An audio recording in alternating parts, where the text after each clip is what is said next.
Hello, welcome to the channel Wise Stories. Enjoy watching. I wish I've never seen you. The blonde woman hissed with hatred, gazing at her newborn daughter. The passing nurse scolded the blonde woman angrily. Oh, Lord!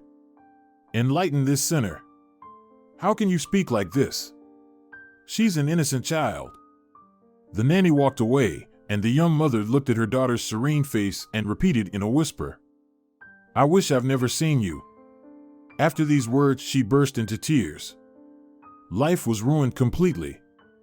She was only 22 years old. And the reason was lying there, sleeping and snoring.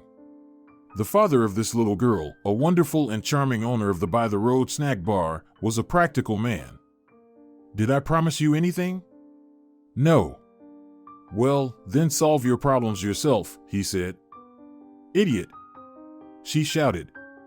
And don't expect me to return your car. Did you give it to me as a gift? Well, I'll keep it for myself, you scoundrel.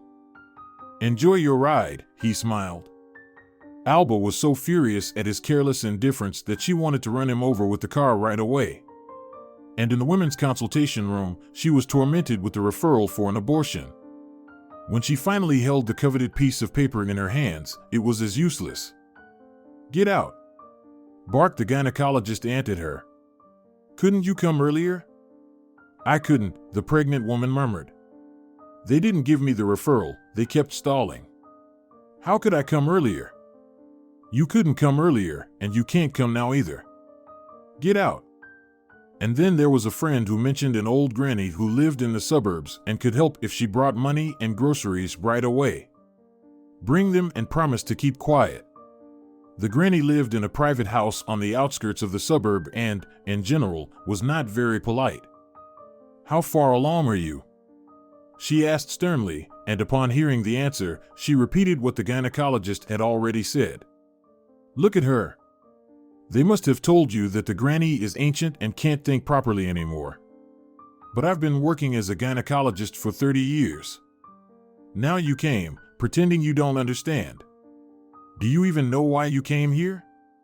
You need a full surgical procedure. Where were you before, you good-for-nothing lousy? They returned to the city in silence. Don't grieve so, Alba, her friend tried to reassure her. Maybe it will resolve itself somehow. Yeah, at 3 months, the girl responded gloomily.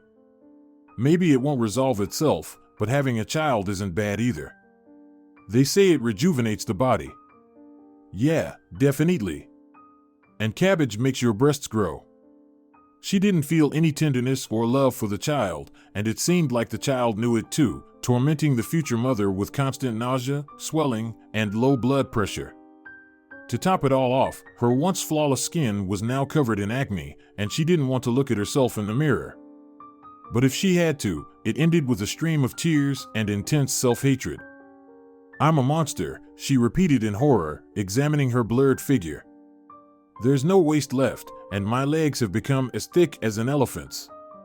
My ankles are swollen, they're the size of knees now. And my breasts? They're growing, a peasant woman has the same. Alba used to be proud of her slender, delicate figure and rejoiced in the fact that she could eat whatever her heart desired without gaining an ounce. And her hair? It used to be so full and long, like a mermaid's, but now it was so damaged that she had to cut off 20 centimeters. And for some reason, they always looked dirty, no matter how often she washed them. Think about the child, everyone around her insisted. But Alba wanted to scream. Why? Why should I think about this child? I didn't want it, and I still don't. I'm only going to give birth because they didn't give me an abortion referral for so long. And all of you, like mad people, keep saying think about the child, think about the child.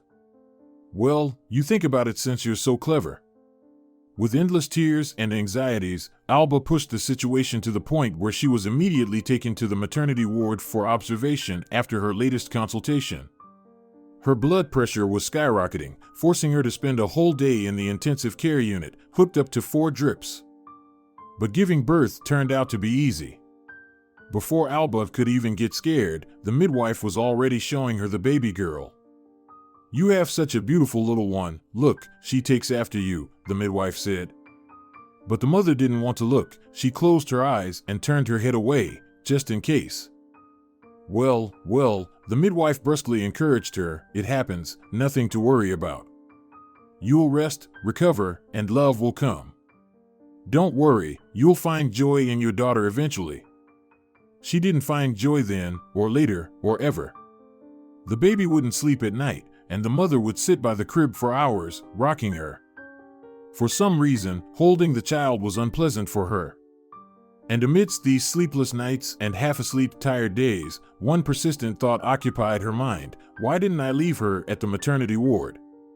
I would be free as the wind by now. It was frustrating to realize that life was passing her by. Sunny spring days lingered outside, and if it weren't for her daughter, she could go for a walk, watch a new movie, leisurely eat some fruit ice cream in the park.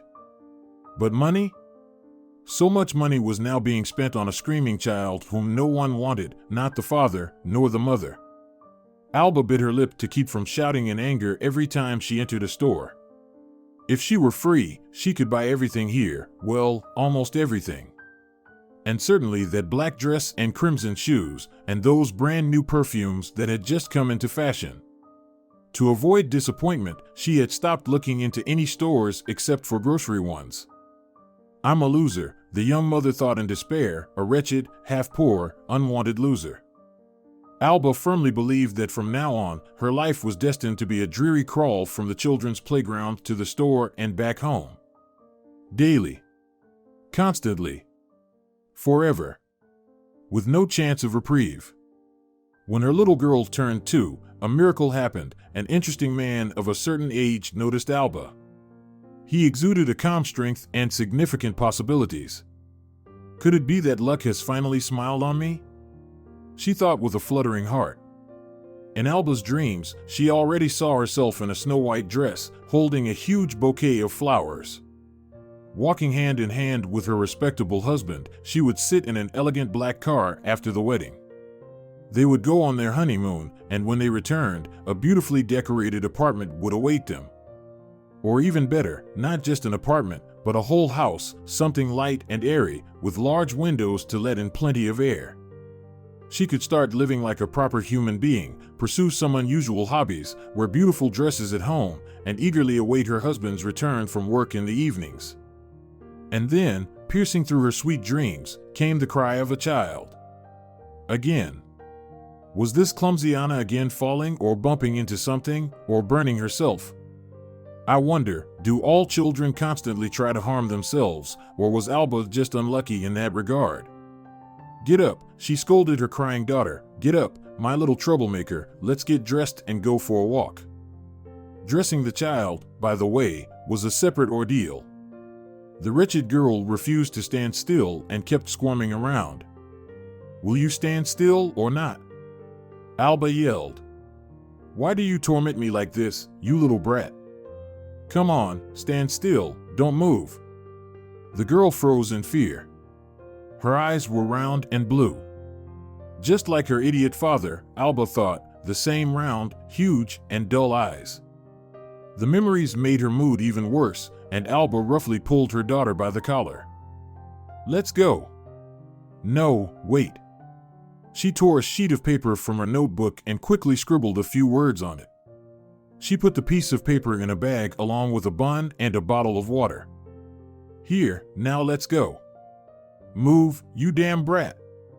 She shouted, grabbing the little girl's hand and dragging her along. The strip of forest was nearby, and it was wonderful. Alba was glad that she wouldn't have to go through the whole city with the child, spending money on public transport. In fact, she wanted to get it over with as quickly as possible. The girl loved the forest. Squatting down, she watched with curiosity as a ladybug crawled along a blade of grass. Alba's brain was working feverishly fast. Take her far away, where no one will find her. But they will find the body, and then they will trace it back to me. It's better to leave her here, maybe someone will find her. Yes, I need to urgently rent an apartment in a different area, today, where nobody knows me, and rent out my own place. It needs to be done quickly, very quickly. Anna, she called out to her daughter, stay here and wait, I'll be back soon. And she walked away, pretending to head towards the nearest bushes, but actually moving further away towards where she had left the car. The farther Alba walked away from her daughter, the greater the joy filled her being. Freedom. Could it be that she had finally begged fate for a chance at freedom? Could she really come home right now and throw away all the child's belongings? Was she finally free? Yvonne didn't remember how she ended up in the orphanage. And one could even consider it a kind of luck. At least she never felt the longing for a home that plagued other children. They were all taken from alcoholic parents or lost their mothers and fathers early on, and they longed for something Yvonne comforted them for, crying secretly, not opening their hearts to anyone. And every time she wiped their tears and hugged them, she thought about how lucky she was. They found her, a 2-year-old girl, as the caregivers told her, all alone in the forest with a little bag containing a bun, a chewed-up plush lion, and a note. The girl's name is Anna. She is healthy and not fussy. Take care of her because I can't. A local forester found the little girl and later recounted that he discovered her near the edge of the forest. Just after he stepped onto the road with the freezing child in his arms, he immediately heard the sound of a departing car and even managed to notice that it was a white car. But whose car it was and what the license plate number was remained a mystery, and for the next few years, no one attempted to solve it. By evening, the man brought the girl to the nearest shelter, where a kind-hearted nanny gave her warm coffee with sandwiches, bathed her, and put her in an empty bed. In those times, there were many sad stories like this one. They changed the girl's name, as they always did with foundlings, to change their destiny for the better, and Anna became Yvonne, a resident of the orphanage and an official orphan. Yvonne, however, had a good life. The director of the orphanage belonged to that rare breed of people for whom their work was a calling. She demanded the same fanaticism from the entire staff, and only those who prioritized the happiness and comfort of the little children stayed there. So, in the orphanage, there were affectionate nannies, strict but fair caregivers, and together they created an atmosphere that resembled a family.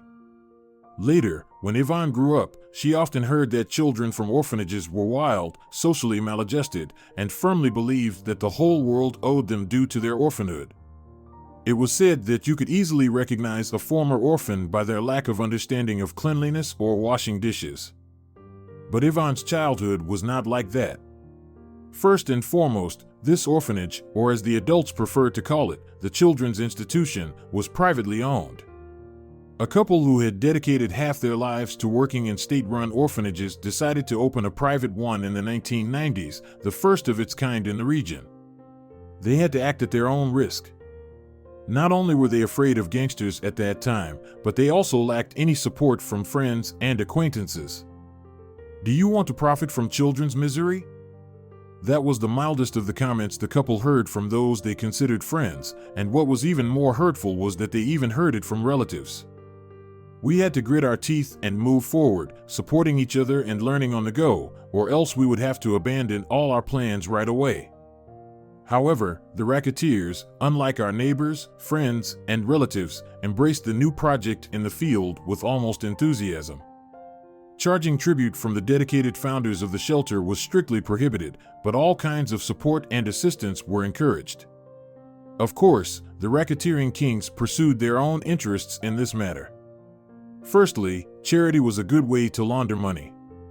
But most importantly, the majority had already realized that the gangster free-for-all would soon come to an end, and those who were smarter began to transfer their assets into legitimate businesses, as there was traditionally more trust in businessmen who generously donated to charity.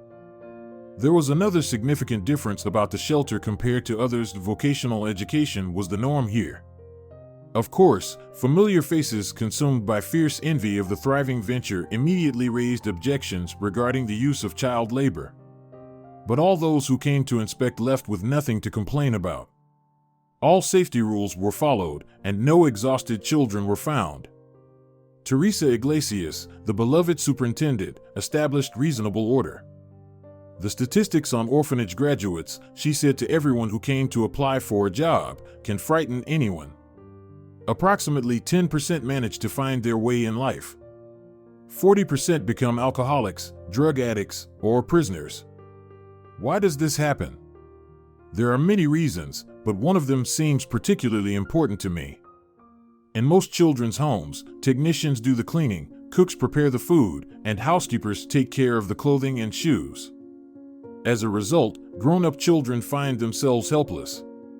They don't know how or even understand why it's necessary to clean the house or prepare a meal. In the end, they don't even have the basic understanding of how to budget for a month. Spending all the money in the first 2 or 3 days and then borrowing from acquaintances until the end of the month is normal for them. That's why we have implemented a system of vocational education in our institution. Children must understand that in the adult world, no one will owe them anything. Here, our children learn to independently maintain cleanliness, cook, and the older ones earn their first money and learn how to manage it. Some admired these methods, while others did not accept them, but the headmistress remained unwavering. We are raising not future dependents, not prison population, but full-fledged members of society. Our goal is to release into the world a person who will work and value the work of others, someone who will create a family and become a responsible parent. Starting from the age of 7, the children tidied up their rooms every weekend, and in addition, they took turns working in the kitchen, helping with dishwashing and cooking. Each room was awarded bonus points, and at the end of the week, the winners could exchange their points for sweets, other purchases, or a trip somewhere. High school students were given the opportunity to earn extra money. There was a large garden on the adjacent territory. During the winter, when there was nothing to do in the garden, the children were offered to clear the snow or do some minor repairs under the guidance of a mentor. Although this type of vocational education did not always meet with enthusiastic responses, the graduates still thanked Teresa for not releasing them into the big world as savages even years later. And Yvonne was grateful to both her shelter and Teresa that she didn't get confused in her independent life. She had a small but cozy apartment provided by the government. And she quickly found a job. At first, Yvonne worked as a processed foods maker in a factory, then she spent some time as a cashier in a supermarket, and later she got a job at a veterinary clinic. The work there was calmer. She only needed to schedule appointments for clients and handle payments. She worked there for a whole year, taking a break from the hustle and bustle and the need to constantly be on the move. Yvonne really liked the clinic, and the idea of becoming a veterinarian even crossed her mind. And perhaps everything would have been very feasible if it weren't for one small, yet significant but. Olivio appeared in the veterinary clinic like a ray of sunshine. He was a fair-haired, 2-meter-tall giant who resembled a Viking, and he had a small ginger kitten that seemed unbelievably tiny in his massive hands. "I found this cat on the street," he said with concern. "Look, is she okay?" She seemed scared, poor thing. His voice was enveloping, thick, like warm honey. Yvonne couldn't resist and reached out to stroke the cat.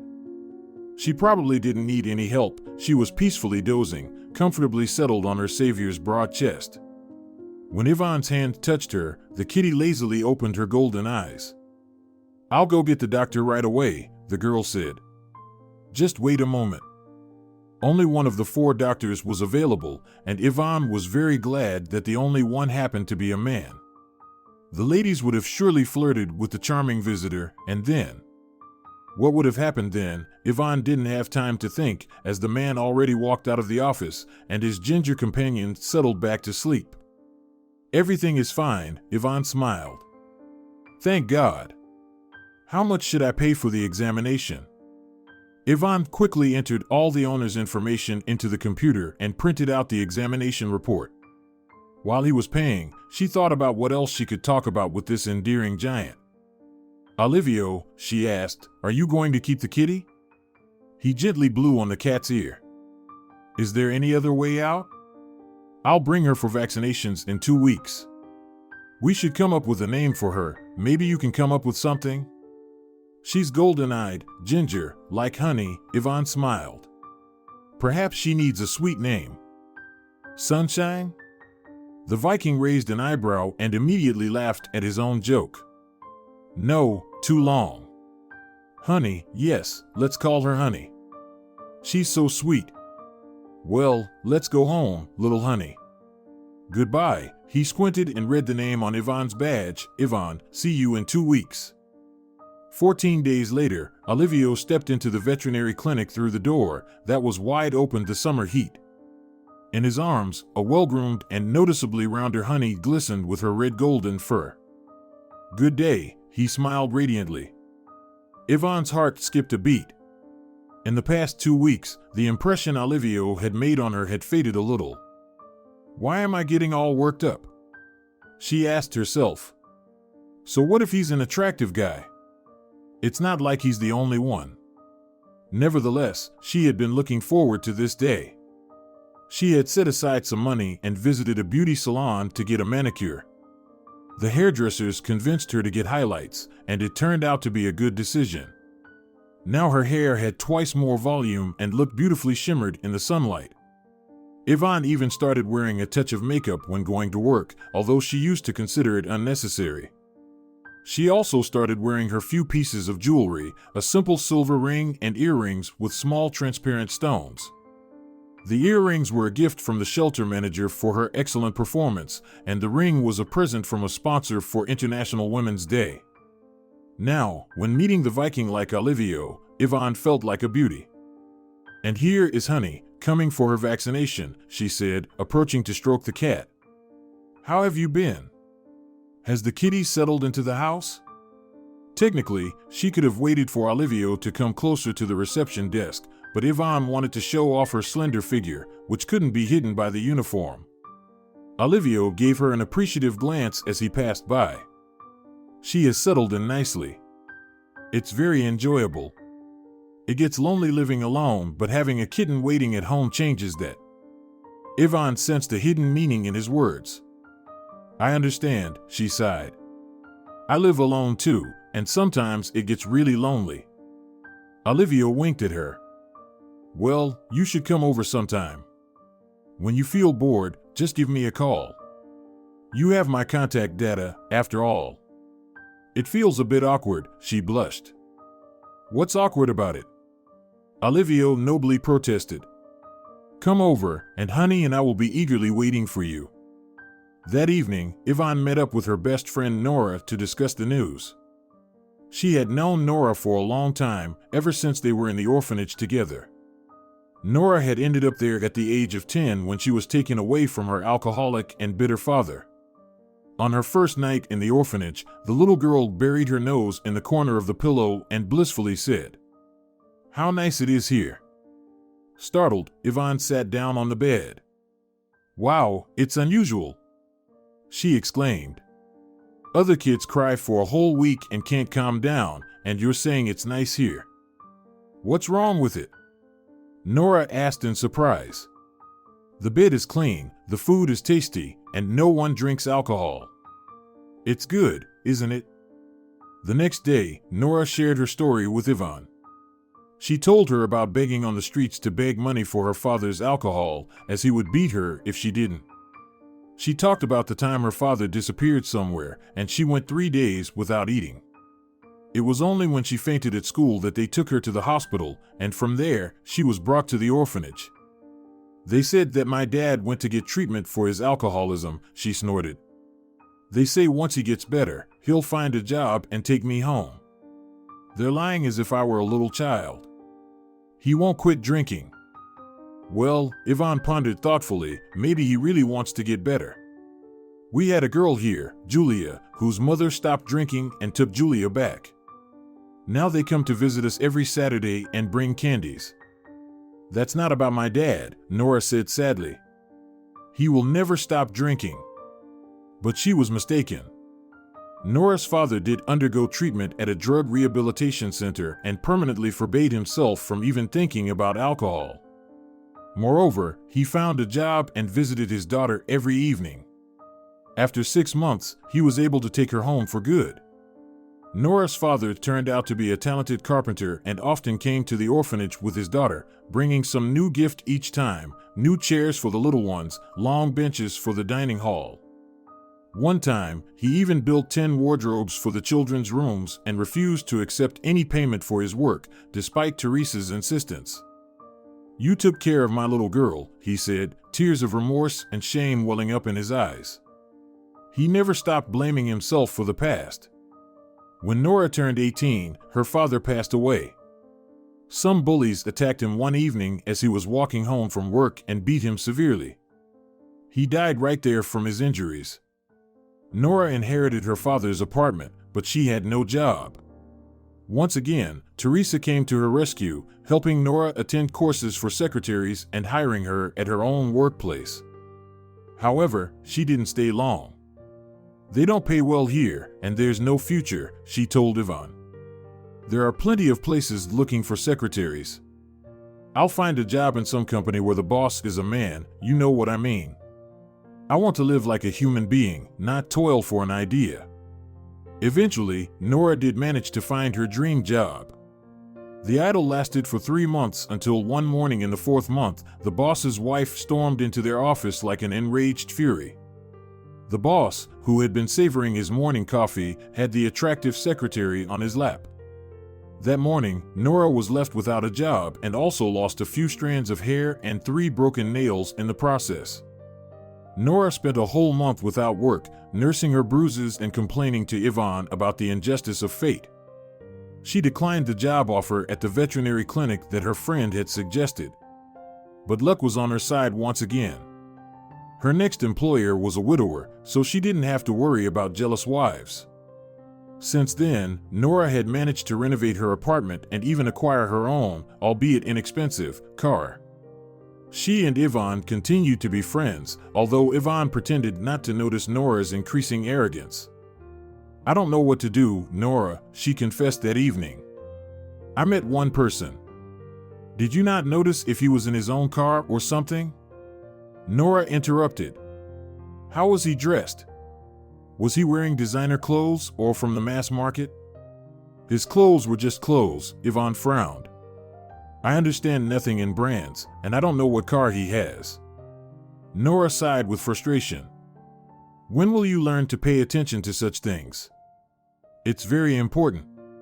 A charming face is one thing, but what if he doesn't have any other qualities besides a cute appearance?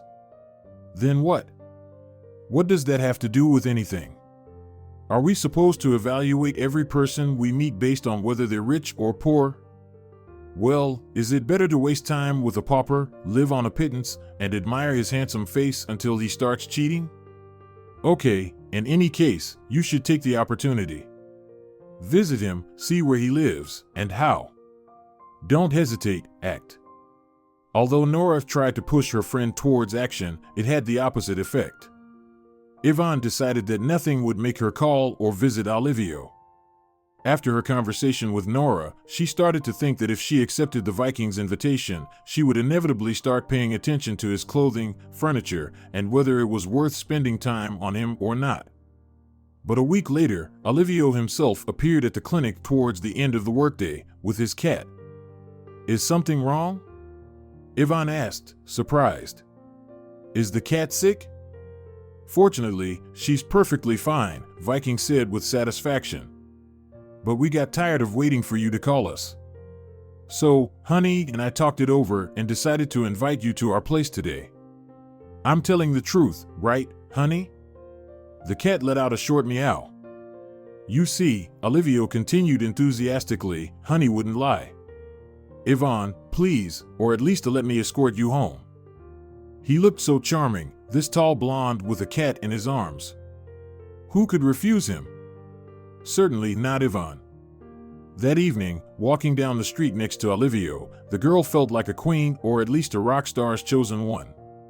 All the women around involuntarily paused when they saw the fair-haired giant, and he seemed oblivious to their admiring glances. He must have been used to them for a long time, far too long. But in reality, Olivio saw and noticed everything, and the admiring looks always pleased him. However, now he needed to make an impression on Yvonne, and he tried hard. Mentally, he called the girl my little great chance. And she shouldn't know too early that Olivio was buried in debt, unable to repay it in a lifetime, and it was all because of the computer games where he continuously wasted his entire salary. No, he wasn't addicted, he was just passionate about it. The prize funds in those games were not like working for meager wages, they were big enough to pay off debts and have some capital left until old age. So Yvonne was the chance. She worked in a decent clinic, one of the best in the city, which meant she should have her finances in order. Well, she wasn't a millionaire, of course, not even close, but at least she should have enough money to support him until he reached the prize funds, and who knows what might happen after that. If the girl turned out to be suitable, maybe he would even marry her. But now it was too early to rush. If she found out what he was truly interested in, he wouldn't stand a chance. Therefore, he had to behave carefully. Today, he would be the faithful fool who noticed nothing except the object of his passion. That was his role for the day. Olivio suddenly thought tenderly about Honey. That's his true battle buddy. How many times he tormented her with hunger for 2 or 3 days, soiled her honey-colored fur, and dragged her to various veterinary clinics, pretending she was a poor wretch miraculously rescued from a pack of dogs. Why? Well, at least because veterinarians, if they're the good ones, earn a good living, and there are many women among them. And a hungry, dirty cat in the arms of an impressive giant is touching and endearing. And Honey endured all these abuses without complaint and continued to love her owner. I should buy her some treats, he thought tenderly. Why are you smiling? Yvonne asked.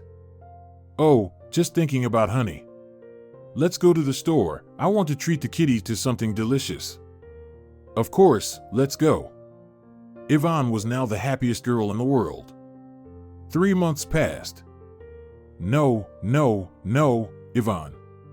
We didn't agree on this, Olivio grinned crookedly upon seeing the certificate from the Women's Consultation Center. You were supposed to think about how to avoid pregnancy. He looked horribly self-assured. He looked at his girlfriend condescendingly, like a wise adult looks at a mischievous child. You can't fool me, but I'm not angry at you, his gaze clearly conveyed. And this condescension was so disgusting that Yvonne lowered her head just to avoid seeing it. So that's how it is, apparently. That's how pregnancy should have been avoided. Why didn't they discuss it from the beginning? But didn't you have to think about anything? The girl asked. Children are the result of 2 people's action. I'm a man, he simply replied. After all, it's not me who has to walk around pregnant for 9 months and give birth. And raising the child alone is not my responsibility either. I only have to pay child support, and even then, it's not much. So pregnancy and everything related to it is a woman's concern. This foolish reasoning made Yvonne even more disgusted. Sometimes it happens. It seems like a person is reasoning logically, consistently, and yet you listen and understand that he's just a coward. I thought we were in love, she said sadly. You said you loved me. Don't you remember? I remember saying it. But I never said I wanted to have children, Olivio remarked. Why are you lumping everything together? And, to be honest, he wasn't lying. They never discussed children, but Yvonne felt like one thing implied the other. St. Teresa and the wonderful orphanage team taught their charges to take care of themselves and others, not relying on government assistance, and to earn a living independently. But how do you learn to beware of human irresponsibility, thoughtlessness, and plain dishonesty? Yvonne, Olivio began, noticing his friend's disappointment. Let's talk honestly. We don't have much time left together, and it's too early to talk about real love, at most, infatuation, fascination, passion. But let's agree on that. Maybe so, Yvonne didn't object. Most likely that's the case. But don't you understand that the situation has changed? Our I love you, I don't love you is now secondary. There's a child. The child already exists. And as parents, we need to think about their future, not our own whims. We can work it out. Neither of us needs this child right now. Get rid of it, and we can continue dating, getting to know each other, and who knows, maybe someday. I was also abandoned, his girlfriend interrupted. I was not needed by my father or mother, so they took me to the woods. Well, that's just sheer brutality, Olivio exclaimed in horror. But to prevent it from getting to that point. Listen, what's 5 weeks? It's just a cluster of cells. But if we don't take action, it can ruin both our lives. You want us to reach an agreement, and here I am, trying to negotiate, and it doesn't suit you. Isn't reaching an agreement, Yvonne burst out, supposed to mean finding a solution that would satisfy everyone? You want to be happy. But what about me? It's not you, but me who has to go through an abortion. And you want to compensate by continuing our relationship and maybe marrying someday. And do you think I'll need a relationship with a betrayer? I'm not a betrayer, I'm honestly expressing my desires.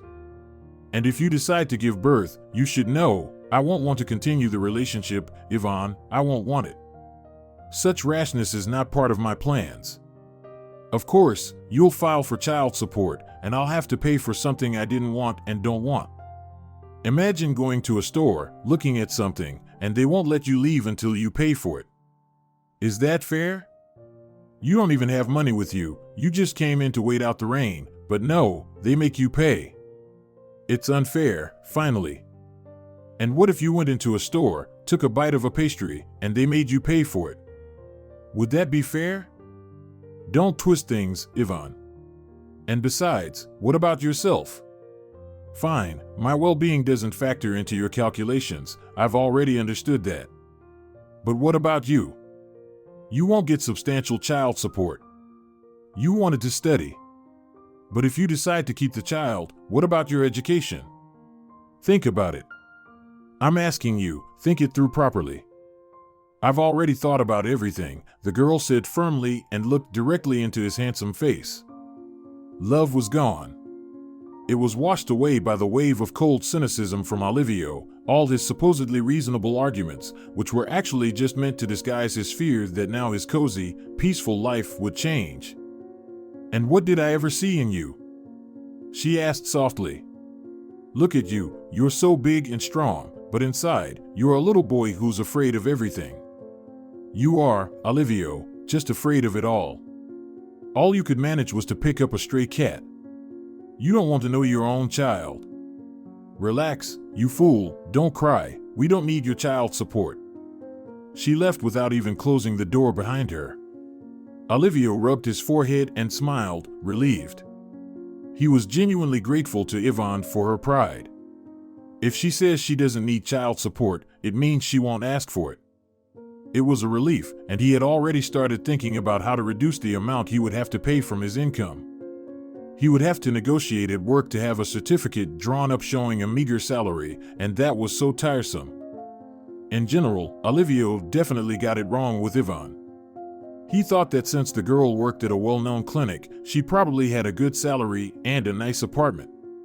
The biggest disappointment was that when he was checking information about the clinic, he found photos of its owner, Alba Vasquez, on the internet.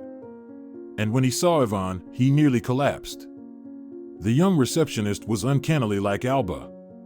Olivio was sure that Yvonne was the daughter of the clinic's owner. Perhaps her mother decided that her beloved daughter should work under supervision. Why not? The job wasn't dusty, and who would harm their own child with the salary? And in the future, the girl would become the owner of the clinic. No doubt, it was an excellent option.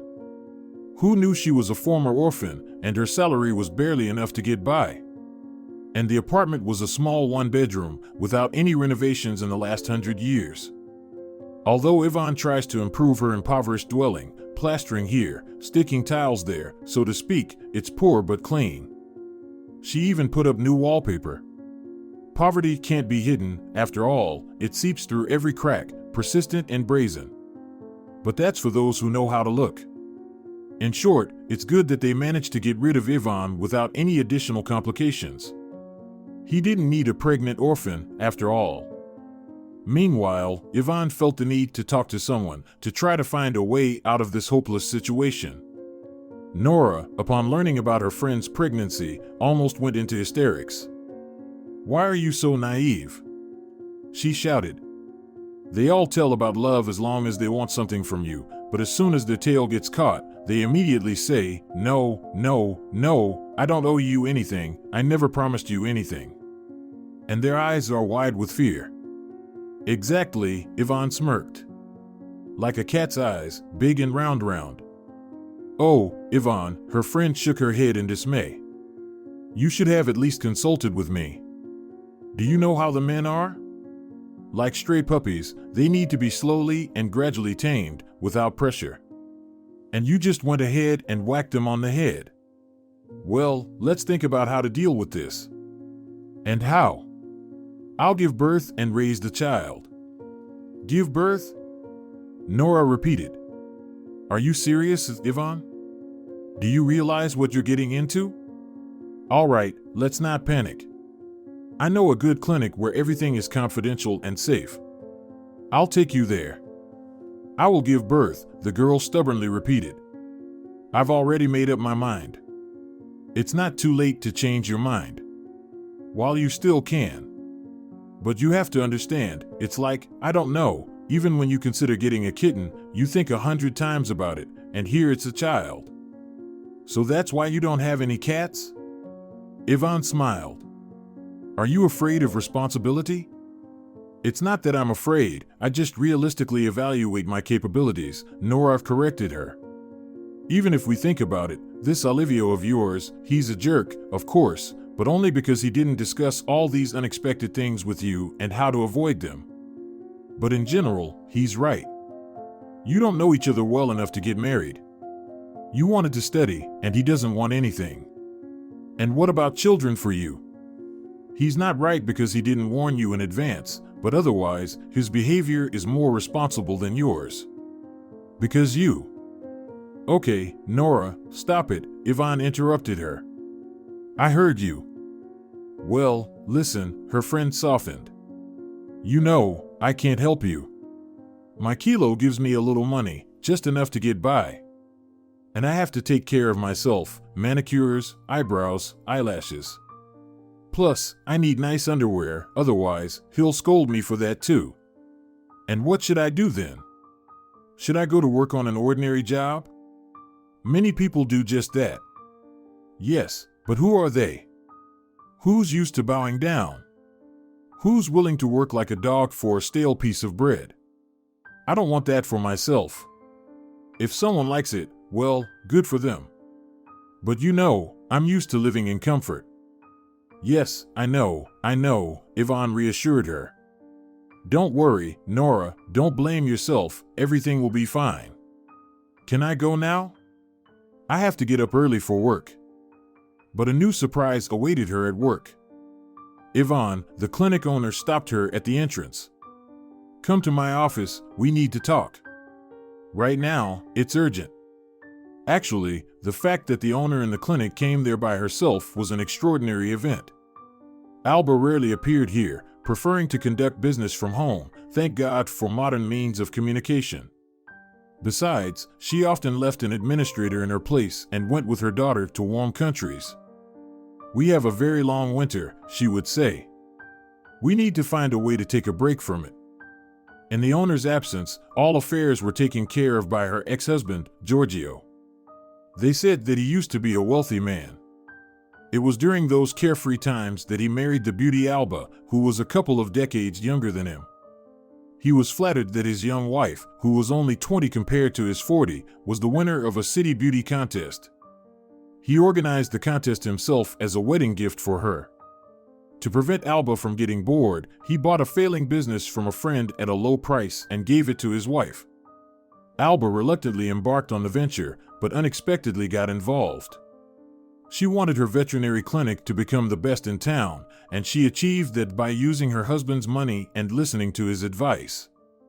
But then dark times befell Giorgio, and his own business went under.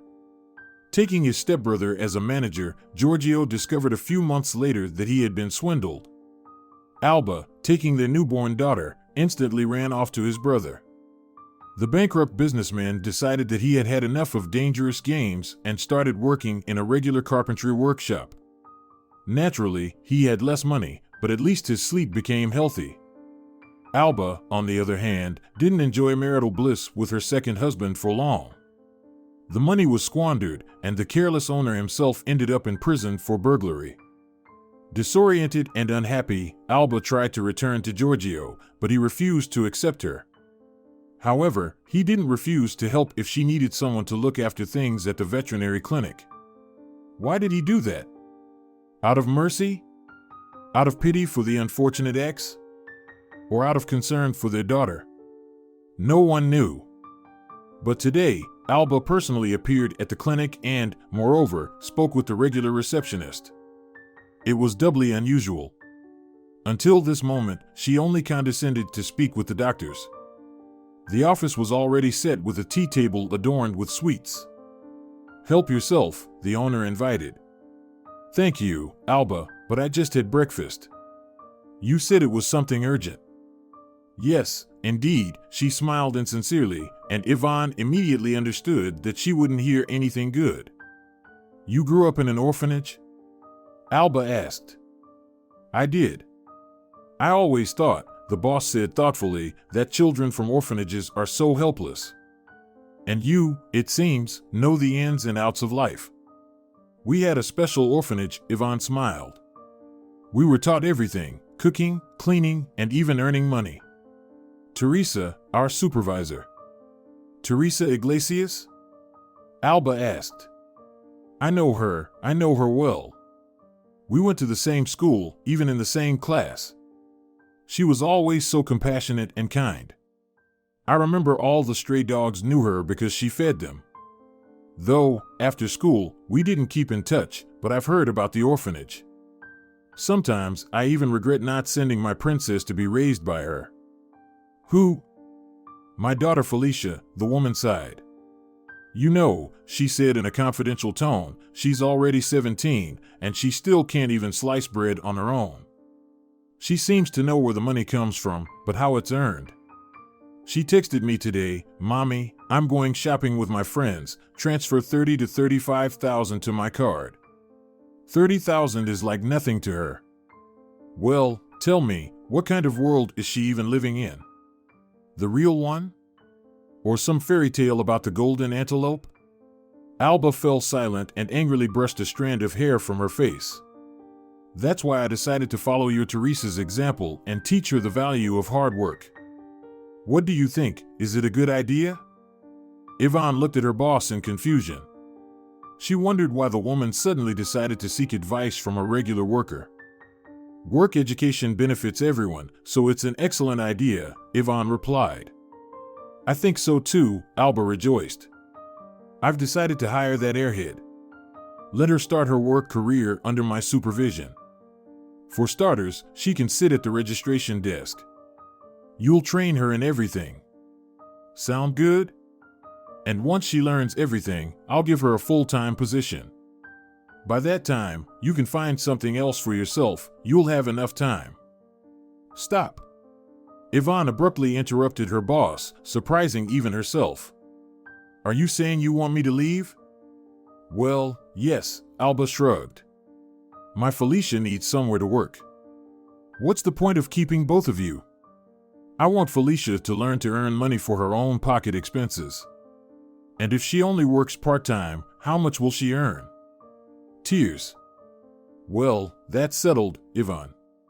Will you train Felicia?" "Well, how else?" The girl smiled.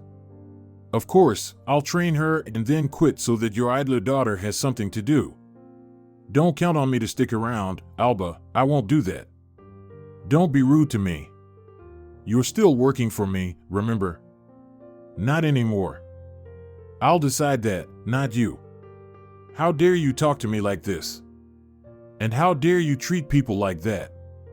You're required to work for another 2 weeks." The boss shouted. Where did all her charm go? Her smooth, well-groomed face, made for smiles and successful photographs, suddenly became frozen, like a mask, and only her lips twisted in an ugly manner while her eyes burned with wild anger, like that of a mistress whose serf had suddenly disobeyed her. "You're legally obligated. Are you even aware that there is such a thing as the labor code?" Yvonne suddenly understood why Alba's face looked so terrifying. After all, she couldn't even frown due to her Botox injections. And this lack of expression, combined with the malicious gaze and shrill voice, was more frightening than anything. The labor code, have you ever heard of it? And have you heard of the procedures for hiring and firing? Have you ever signed an employment contract with me?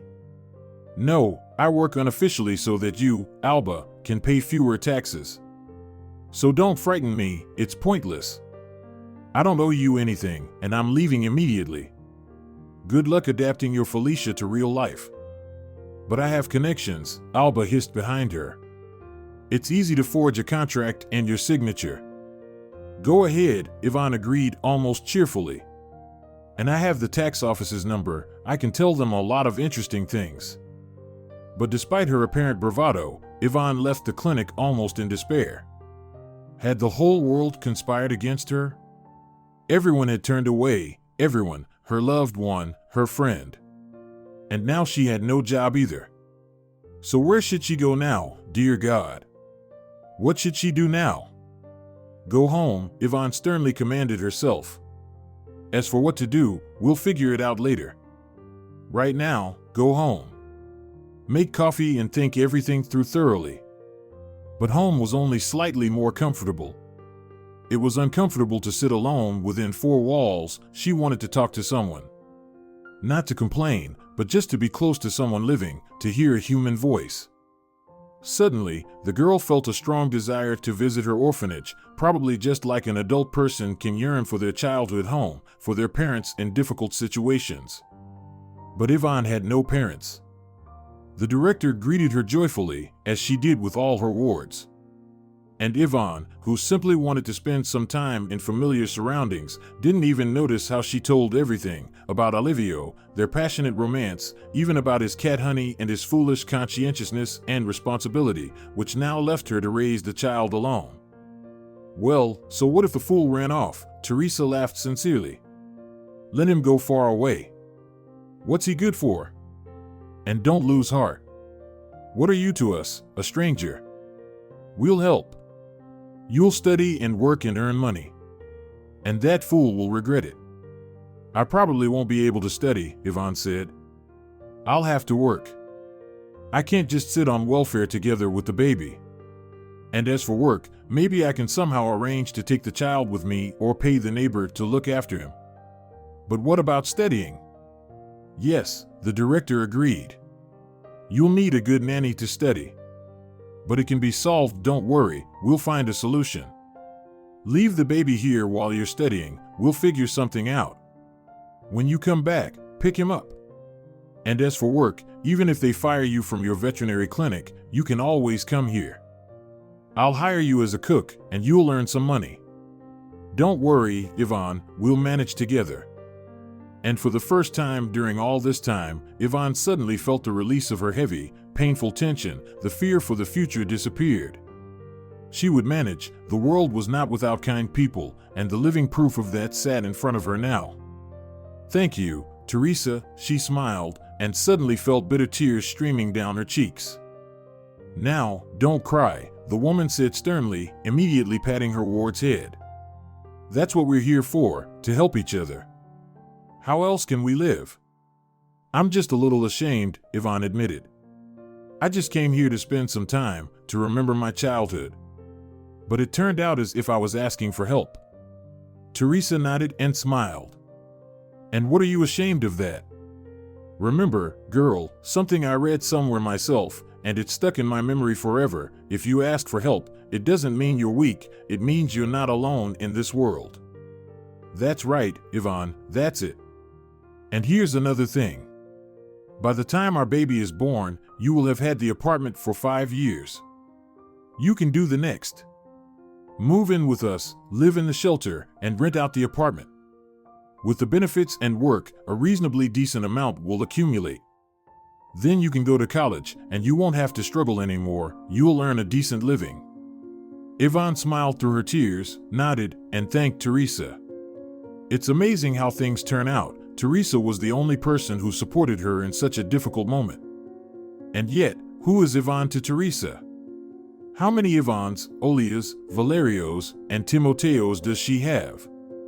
But that's just who Teresa Iglesias is. She won't leave anyone in trouble. Teresa also found a way for her to mop floors. I talked to a sponsor. He needs a cleaner for his office in the evenings. Will you go? Of course, he doesn't pay millions, but extra money won't hurt, right? You'll have a salary. The office is small, you can finish everything in about 40 minutes. You'll come after the end of the workday, around 7. So, what do you say? Thank you, Teresa, I'm all for it, Yvonne replied. Is the office far away? Just around the corner. And, by the way, you can start today. Payment is once a week, on Mondays, to your card. Yvonne was almost happy. Now she wasn't as afraid to look into the future. She worked as a cook at the shelter every other day with another girl. And now she had another easy job.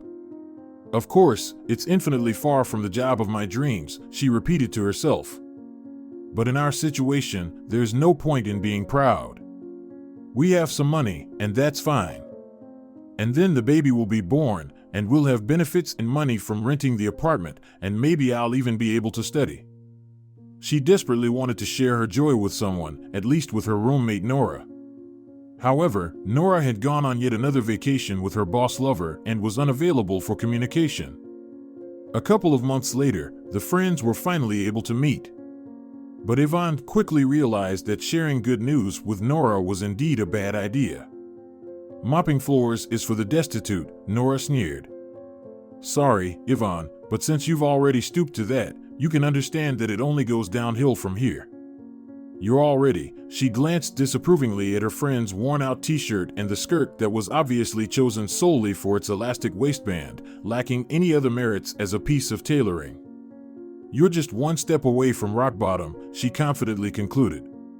Look at what you're wearing, for example. It's disgraceful, not clothing. Can't they make decent maternity clothes anymore? I'm dressed like this because I'm coming from work, and work happens to be floor cleaning. It would be silly to show up there in fancy attire and wave a mop around. Well, let's suppose that, Nora agreed thoughtfully. But what you're wearing, it's old and faded. And your hair? Look, she lifted a strand of her friend's hair with 2 fingers. Yvonne immediately recoiled. She never liked such touches. Your hair roots have grown out, it looks messy. You look like a beggar. And right now, I am a beggar, Yvonne didn't take offense. If I got fired, that means you didn't work well enough, you should have tried harder. No, it means that my boss's daughter needs to start her work career somewhere. So now she's working as a receptionist at the vet clinic, and I should have written a resignation letter and go in any direction I want. Although I left without a letter, nobody officially hired me for the job, so there's no one to dismiss. So, there are no openings for receptionists anywhere else? Like me? Yvonne gestured to her prominently rounded belly. You won't believe it, but no, they're not needed. Who wants a worker who will soon go on maternity leave? But us, the floor cleaners, they treat us more leniently, no paperwork, no maternity leave. You come, clean up, get paid. Money, Nora sneered. You call that money? You need so little. I wouldn't even lift a finger for those pennies. I have no choice, Yvonne calmly replied. When you have absolutely no money, you'll be grateful for having something to put on the plate. Yvonne bit her lip and fell silent for a long time. She could see that her friend didn't understand and judged her, which was even worse. It was even somewhat embarrassing to her for being so undemanding. However, Yvonne had long realized that for some reason, many people consider the struggle for survival to be beneath them and would rather sit and cry than take the opportunities presented to them. After all, Nora had a transitional moment in her life when she hadn't yet met her Kilo, and she was let go from her job due to downsizing. At that time, she had offered Nora to talk to her boss about employment. They needed a second person at their veterinary clinic reception. Nora curiously asked with a mischievous smile, "How much will they pay me?" Upon learning the salary amount, she smirked. "That won't be enough for me, it's nothing. Plus, a 2-on-2 off schedule means you won't see daylight at all." But even a small amount of money is still better than nothing, Yvonne objected, feeling somewhat hurt by her friend's contempt. I wouldn't work for such a salary, Nora repeated slowly, emphasizing each word. Did I say something incomprehensible? At that moment, Yvonne thought that their close friendship was coming to an end. Nora had just humiliated her, implying that Yvonne settled for scraps, which Nora wouldn't even consider taking herself, even if she were currently penniless. The residue of her words left an unpleasant feeling, especially since it was clear that Nora had blurted it out without thinking, without an apology. It meant she had simply said what she intended. And now she emphasized once again that Yvonne was content with meager earnings. I can't understand why you want to demean me, she asked directly. Does it elevate you in your own eyes? Wouldn't you work for a small salary? Fine, but that's your decision. You can wait until you're offered something better. As for me, I choose to go and earn something, anything, to avoid starving while waiting for better times. I'm not demeaning you, Nora stammered, taken aback. I just mean that, well, I wouldn't work there. Can't I express my opinion? I would have somehow survived if you hadn't expressed it, Yvonne answered bitterly, and I would have been much happier to hear words of support from you. That evening she returned home with a heavy heart. That's it. She no longer had her friend Nora because... How could real friends behave like this?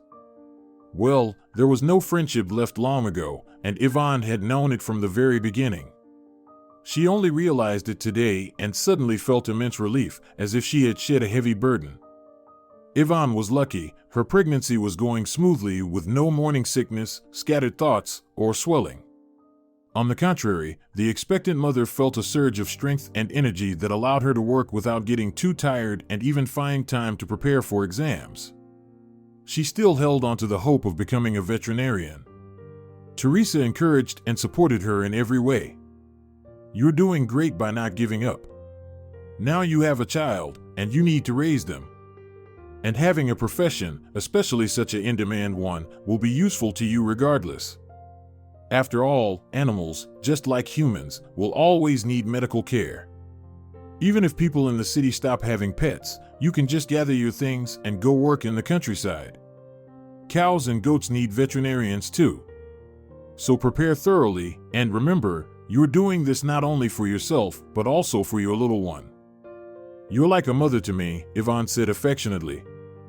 Teresa smiled at her. And how else could it be?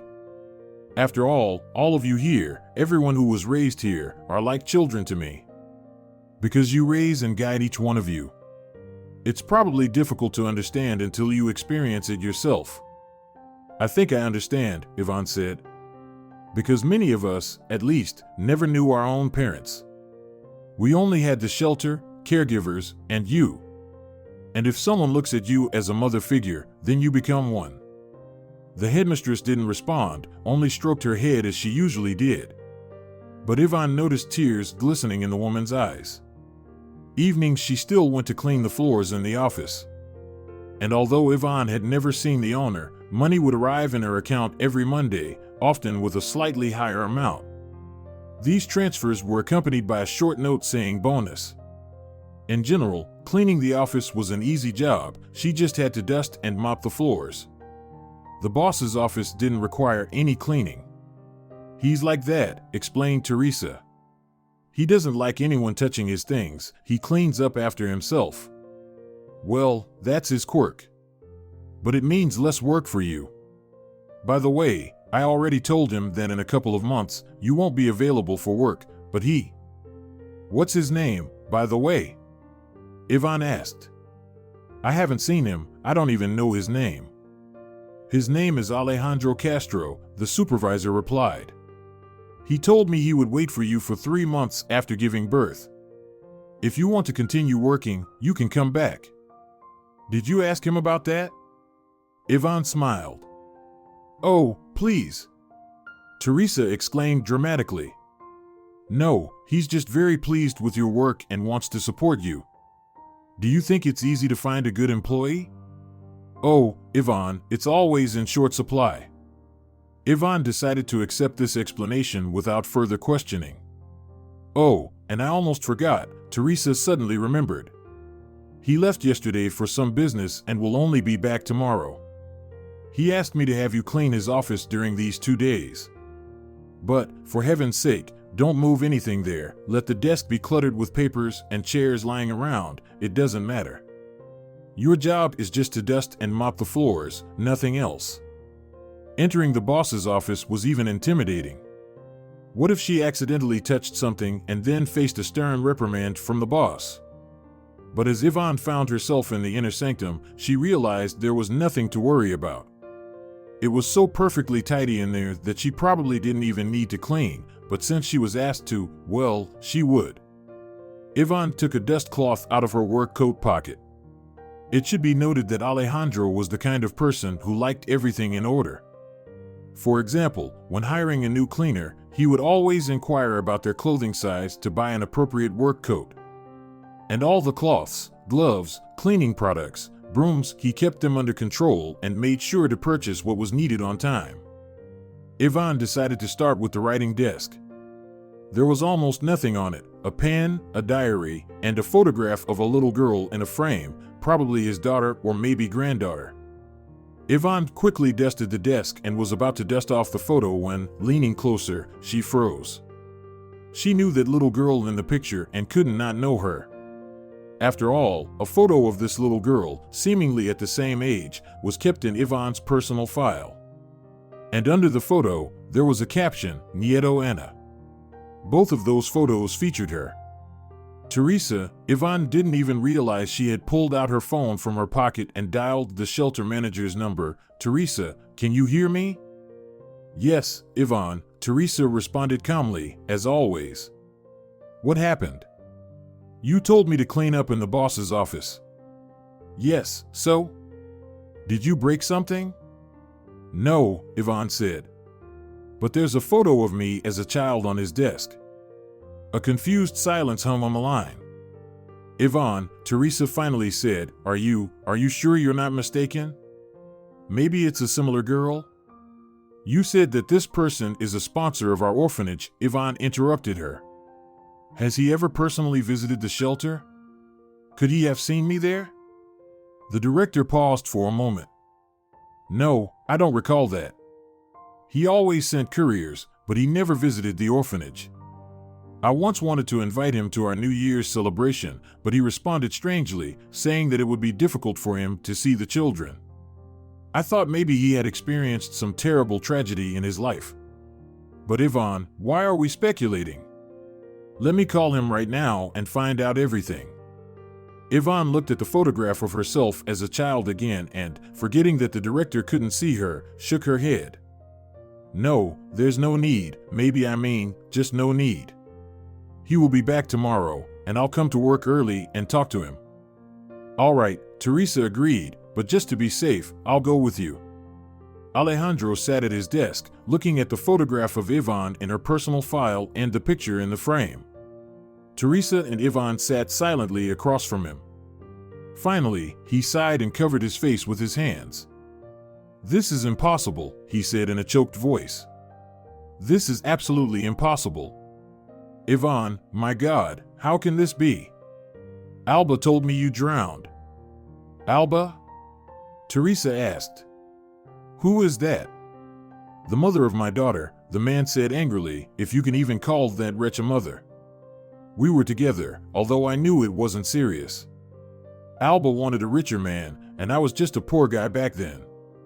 She quickly realized she wouldn't get much from me, and it was all coming to an end.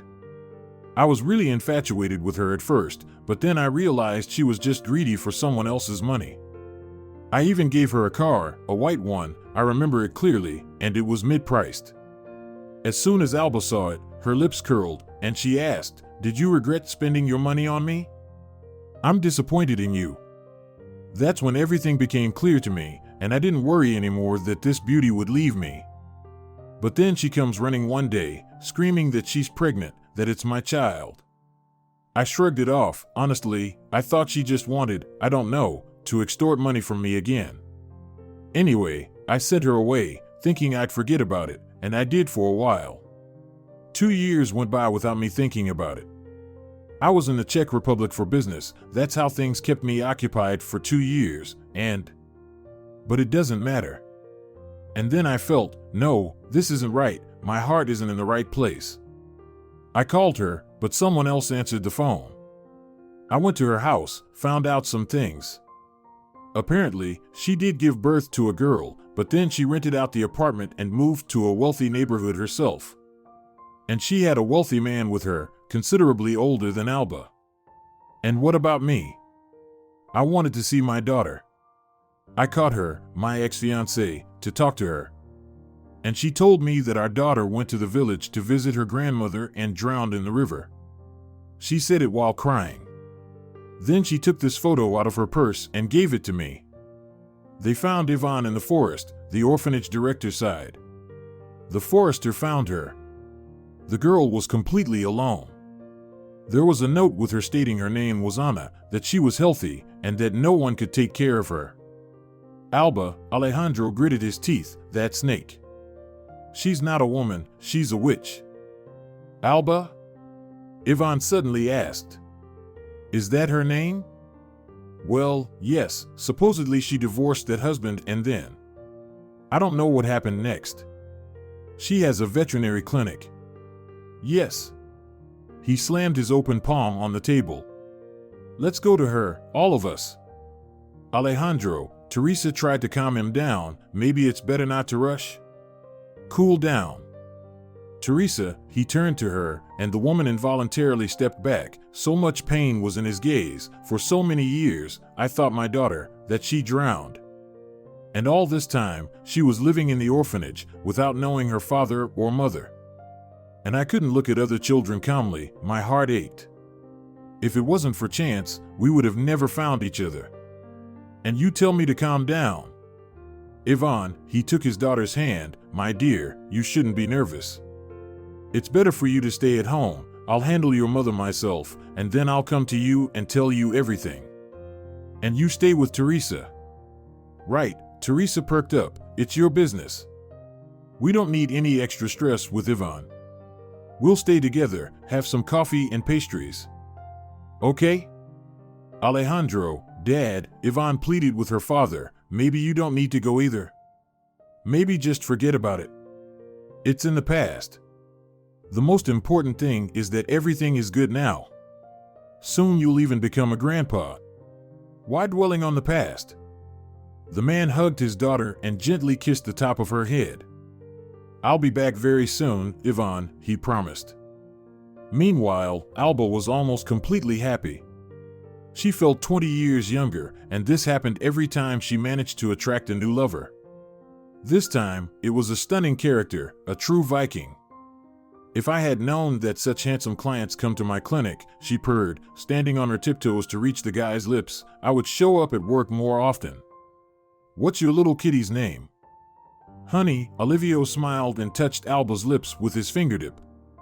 Well, this lady is clearly a target for hunting. I wonder how old she is. You can't tell from her face, she's probably squandering the kind of money he couldn't even dream of. Honey. It's my favorite treat. By the way, how about taking a trip to the land of Eastern sweets together? Oh, come on, Alba, where would I get that kind of money? SHH, darling, I'll pay for everything myself, and you don't need to worry about it.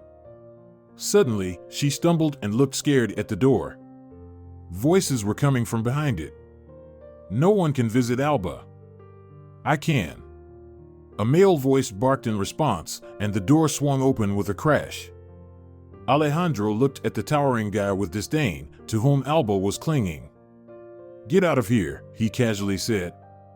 Wait outside. I need to have an important conversation with Alba. Olivio looked at Alba in confusion and noticed her slight nod, then he left the office. What do you want, Alejandro? The woman asked, appearing completely calm. Is this how you behave? Bursting into my office, distracting me from important matters. And what's all the fuss about? You told me, he began, looking her straight in the eyes, you told me that our daughter was dead, that she drowned. That's what happened, agreed Alba. And you came here just to remind me of this tragedy? Then there was no need to try so hard. I never forgot. That you wretch, abandoned a 2-year-old girl alone in the woods? And you didn't care whether she lived or died. The fact that the forester found her was incredible luck. You are a despicable, repulsive monster. You could never forget that. Just tell me, why did you do it? Why didn't you take her to an orphanage if she was such a burden to you? Why did you leave her to the mercy of fate? Alba remained impassive. She took a long, slim cigarette from a case and lit it leisurely. Because, she calmly replied, there would have been consequences, and I had to be pure for my fiancé. I have no idea what he would have done if he found out I had a child. He might have kicked me out, or maybe not. But I couldn't take the risk. If it weren't for my marriage, where would I be now? Living in some dilapidated dump with leaky pipes, without money, without prospects. Was I supposed to choose poverty? I wonder how many years you'll spend in prison, where undoubtedly you belong. How long will you get when your dirty, dark secret is exposed? Just think about it, a little girl, defenseless, alone in the dark forest, abandoned by her own mother. What punishment do you think such a woman deserves? And what headlines will be everywhere? Owner of a thriving veterinary clinic cold-bloodedly attempted to kill her own child. Who will come here after that? Who will trust their hamster to a clinic run by a child murderer? Get out of this city, Alba. Shut down this lousy business, take your gigolo and go far away. And don't ever come back. If you step foot in this city, consider yourself warned about what awaits you. And without saying another word, he turned sharply and left the office. Olivio immediately appeared in the doorway. Well, what interesting news I just heard, he said, looking significantly at the woman. And I wonder what I should do with it. Several months passed. Alba sat on the sand, gazing at the sea waves. Now all she had to do was sit here and watch. Olivio, her beloved Viking, turned out to be quite the blackmailer. He overheard a conversation behind the door and then started demanding money for his silence. The sums kept growing and becoming more substantial until the moment came when there was nothing left to pay. Olivio, completely satisfied and enriched, promptly disappeared in an unknown direction, leaving Alba with just one dress and not a penny to her name. Now she came to the beach every day and simply sat on the shore, waiting for darkness to fall. People dispersed, leaving behind a heap of scraps in the trash bins. When Alba finally dared to reach into the pile of garbage, a plump rat sprang out of the container with a wild squeal. Alba recoiled, but the rat dashed past her. It was terrifying to approach the trash bin. What if there were more fearless rat relatives inside? But the hunger was unbearable. And then Alba noticed that on top of the heap of garbage lay a partially eaten piece of bread. Armed with a stick, she hooked the bread and dragged it onto the ground. That night, Alba fell asleep with a satisfied stomach, and the feeling of alleviated hunger was so wonderful that the trash rats no longer frightened her. The opportunity to find any food was far more important. But cold weather was approaching, and she knew that with the end of the beach season, she would have to seek shelter in a homeless shelter. Getting in there was another challenge.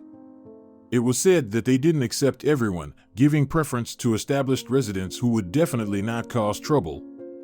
Alba cupped some seawater in her palms and tried to wash herself and tidy her hair. She needed to make a good impression on the shelter administration. It was certainly not easy, but she would try her best. The homeless shelter was in a good spot, in an industrial zone with such pollution that it felt like you weren't breathing the air but rather consuming it, struggling to swallow each chunk. But it was understandable, really. All these shelters, they fell under the Social Services Department, and bureaucrats in every country hated spending money. It was their professional deformation. Alba looked around and quickly stepped towards the long line of poorly dressed people. Apparently, that's where the homeless shelter was accepting people. She quietly joined the back of the queue and tried to listen to the hushed conversations. Maybe she could find out how to behave to ensure she would be admitted for sure. Hey, what are you doing here? Alba startled in surprise. Yes, I'm talking to you. In an instant, someone's firm grip clutched onto her dress. Did everyone see that? I just turned the corner, and she's already here, this audacious woman. Let me go, you idiot. Alba wriggled, attempting to break free from the stranger's strong grasp. Let me go, I said. She twisted and bit her tormentor's hand. Ah! She bit me. Are you drunk or something? You're attacking people. Alba, breathing heavily, brushed the hair away from her face. You could have politely said that I took your place. She investigated the face of the tall man. Olivio? Yes, it was Olivio, ragged and dirty, emitting an even stronger stench than the dumpster. Look, we meet again, he smirked crookedly. All your money went to pay off debts. Now I'm here in the shelter to wait out the cold. Well, let's get in line together, or someone else might come and get ahead of us. They stood in line, one behind the other, now relying on the hope of getting into this shelter and finding some kind of roof over their heads, even if only temporarily. And no one in this world worried about them, no one, because they fully deserved it all. Was it karma? Boomerang? Yes, that's right. It was punishment for two lonely and lost souls. If you're enjoying it as well, leave a like and subscribe to the channel.